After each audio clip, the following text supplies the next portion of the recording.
دنیا میں کرپشن کی کئی داستانیں موجود ہیں، لیکن کچھ حقائق دل دہلا دینے والے ہیں۔ ان داستانوں میں کئی بڑے عہدیداروں کے نام بھی شامل ہیں۔ آئیے آج ہم آپ کو بتاتے ہیں دنیا کے 10 کرپٹ ترین صدر اور وزرائے اعظم کے نام۔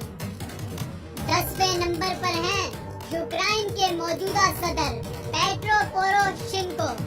یہ ہمیشہ سے ہی کرپشن کے خلاف بات کرتے ہیں، مگر حقیقت میں یہ دنیا کے امیر ترین اور کرپٹ سیاستدانوں میں شامل ہیں۔ ان کے بہت سے کاروبار ملک میں اور ملک سے باہر موجود ہیں، جو ان کو دنیا کی امیر ترین شخصیات میں شامل کرتے ہیں، جو کہ انہوں نے کرپشن کر کے بنائے ہیں۔ ان کی بیجا کرپشن سے یوکرائن کی معیشت کو بے انتہا نقصان پہنچا ہے۔ 9ویں نمبر پر ہیں نارتھ کوریا کے supreme leader Kim Jong Un. Panama papers کے مطابق یہ دنیا کے خطرناک اور کرپٹ ترین حکمرانوں میں سے ہیں۔ بیجا کرپشن کے باوجود یہ نارتھ کوریا کی عوام میں مقبول ہیں۔ یہ ایک شاہانہ زندگی گزار رہے ہیں۔ ان کی کل دولت $500 بلین ہے اور اس کے ساتھ ساتھ ان کی بہت سی جائیداد اور کاروبار اپنے ملک کے ساتھ ساتھ پوری دنیا میں ہے۔ 8ویں نمبر پر ہیں سنگ مندر ڈیوڈ گن لاگزن۔ ڈیوڈ کا تعلق آئس لینڈ سے ہے۔ ڈیوڈ کو آئس لینڈ کے سب سے کم عمر وزیر اعظم رہنے کا اعزاز بھی حاصل ہے۔ جب یہ وزیر اعظم بنے ان کی عمر 38 سال تھی۔ یہ پروگریسو پارٹی کے چیئرمین بھی رہ چکے ہیں۔ انہوں نے اپنا نام پاناما پیپرز میں آنے کے بعد استعفیٰ دے دیا۔ پاناما پیپرز کے مطابق یہ بہت سی آف شور کمپنیوں کے مالک تھے۔ ان کی لندن میں بہت سی غیر قانونی پراپرٹیز ہیں اور پاناما پیپرز کے مطابق ان کا شمار دنیا کے کرپٹ ترین لیڈرز میں ہوتا ہے۔ 7ویں نمبر پر ہیں تیوڈورو اوبیانگ۔ ان کا تعلق ایکواٹوریل گینی سے ہے، جو کہ دنیا کا غریب ترین ملک ہے، لیکن ان کا شمار دنیا کے امیر ترین انسانوں میں ہوتا ہے۔ یہ 2012 سے 2013 کے درمیان افریقہ یونین کے چیئرمین بھی رہ چکے ہیں اور گنی کے موجودہ لیڈر ہیں۔ انہوں نے اقتدار میں آنے کے بعد بے حد کرپشن کی اور اپنے اختیارات کا ناجائز استعمال کیا اور عوام کا پیسہ لوٹ کر ملک سے باہر لے گئے۔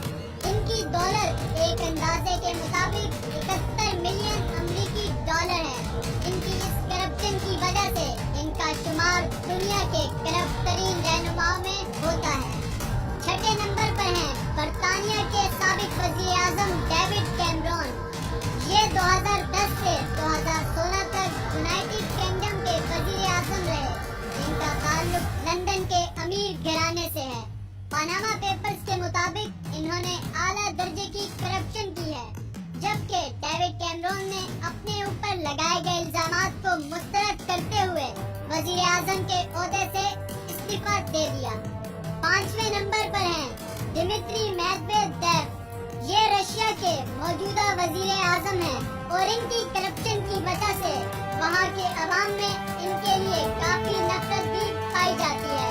ان کا شمار دنیا کے کرپٹ ترین وزیر اعظم میں ہوتا ہے۔ یہ 2008 سے 2012 تک رشیا کے صدر بھی رہے اور اس دور میں ان کی کرپشن کی داستانیں عروج پر تھی۔ ایک اندازے کے مطابق ان کی اٹلی میں کئی پراپرٹیز ہیں جو انہوں نے کرپشن کے پیسے سے بنائی ہیں۔ ان پر فلاحی اداروں کی رقم میں ہیر پھیر کا الزام بھی ہے اور یہ بہت سی آف شور کمپنی کے بھی مالک ہیں۔ 4 نمبر پر ہیں جاپان کے موجودہ وزیر اعظم شنزو ابے۔ ان کا شمار نہ صرف جاپان بلکہ دنیا کے کرپٹ ترین لیڈرز میں ہوتا ہے۔ یہ کرپشن سے شاہانہ زندگی گزار رہے ہیں اور ان کی بیوی بھی بہت سے کرپشن اسکینڈل میں ملوث ہے۔ یہ دنیا کے سب سے زیادہ تنخواہ لینے والے سیاستدان ہیں۔ ان کی کل ملکیت $96 ملین ہے۔ 3 نمبر پر ہیں ولادیمیر پیوٹن، جو کہ رشیا کے موجودہ صدر ہیں۔ پینما پیپرز کے مطابق پیوٹن کا